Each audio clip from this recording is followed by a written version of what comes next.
Pizza তো জীবনে অনেকেই খেয়েছেন। যদি আপনার চোখের সামনেই গরম গরম চিজে ভরা পিৎজা তৈরি করে সার্ভ করা হয় তাহলে কেমন হবে বিষয়টা? কোথায় পাবেন, দাম কত, সবই জানাবো আজকের ভিডিওতে। বলছিলাম মাগুরা ইয়ামি এক্সপ্রেসের কথা, যেখানে আছে দোতলায় মুক্ত আকাশের নিচেই বসে পিৎজা খাওয়ার সুব্যবস্থা।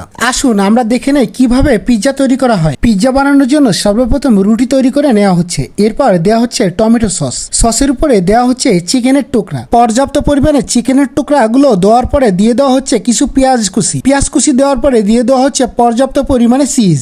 এবার দিয়ে দেওয়া হচ্ছে তাদের আরেকটি বিশেষ ধরনের সস। ব্যাস, এবার ওভেনের ভিতর কয়েক মিনিট রাখলেই তৈরি হয়ে যাবে এমন গরম গরম পিৎজা। আর হ্যাঁ, দোকানটির লোকেশন হলো মাগুরা নোমানি ময়দানে। ফাইনালি আমাদের পিৎজাটা রেডি হয়ে গেছে, এখন সার্ভ করার পালা। সর্বপ্রথম পিৎজার উপরে বাটার মাখিয়ে নেওয়া হচ্ছে, এবার এর সাথে যুক্ত করা হচ্ছে পিৎজা মশলা। এবার পিৎজাটাকে কয়েক টুকরা করে কেটে নেওয়া হচ্ছে। পিৎজার সাথে দেওয়া হয়েছে ওয়েস্টার্ন সস এবং টমেটো সস। এদিকে আমি বসে আছি, ওয়েট করছি। অবশেষে হাতে পেয়ে গেলাম পিৎজাটি। আসুন একটু টেস্ট করে দেখি। দেখুন কি পরিমাণে চিজে ভরপুর ছিল এই পিৎজাটি। এবারে একটু সস দিয়ে ট্রাই করে দেখি, জাস্ট অসাধারণ।